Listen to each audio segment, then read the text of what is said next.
చంద్రగ్రహ దోష నివారణకు చంద్రుడు స్త్రీగ్రహము, వైశ్యజాతి, తెలుపు రంగు, జలతత్వము. సోముడు, ఇందు, నిశాకరుడు, శశాంకుడు, తారాపతి, సీతాంశుడు, విధుడు, కుముద, బాంధవుడు, ఉడునాథుడు అనేటువంటి పేర్లు ఉంటాయి.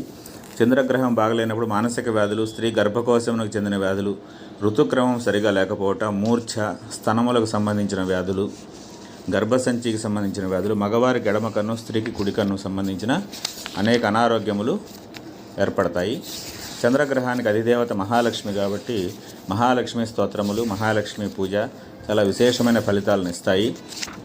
8వ స్థానంలో పూర్ణచంద్రుడు కనుక ఉంటే సాధారణ జీవనం ఉంటుంది. క్షీణచంద్రుడు ఉంటే శారీరక బాధలు ఉంటాయి.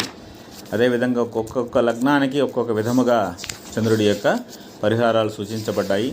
ఈ చంద్రగ్రహానుగ్రహము మనం దానము చేయబట్టం జనరల్గా బియ్యమును దానం ఇస్తాము. చంద్రస్తోత్ర శతనామావళి, భవానీ స్తోత్రము, లలితా పంచకం, దేవీ షట్కం, దుర్గాస్తవం, భవానీ అష్టకం, దుర్గా కవచం, దుర్గా ఆపదద్ధారక స్తోత్రం వంటివి పారాయణ చేయవచ్చును. చంద్రమహాదశలో శని అంతర్దశ ఇబ్బందిగా ఉంటే అరణ్యకాండ 30వ సర్గ పారాయణం చేయాలి. చంద్రమహాదశలో రాహు అంతర్దశ ఇబ్బందిగా ఉంటే బాలకాండ 49వ సర్గ, చంద్రమహాదశలో కేతు అంతర్దశ ఇబ్బందిగా ఉంటే అరణ్యకాండలో 6వ సర్గ, వీటిని పారాయణం చేయాలి.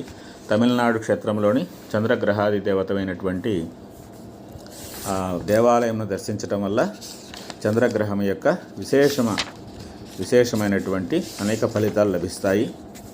చంద్రగ్రహానికి సంబంధించి క్షీరం, పాలు, ఈ పాలను నిత్యము పూజలో ఉంచి నైవేద్యంగా సమర్పించటం, ఆ నైవేద్యాన్ని ప్రసాదంగా తీసుకోవటం, ఇలాంటివి ఆచరించి చంద్రగ్రహం యొక్క అనుగ్రహాన్ని పొందవచ్చును. చంద్రగ్రహ జపం, మంత్రజపాన్ని 10,000 సంఖ్య జపం చేయించి దానం ఇవ్వవలను.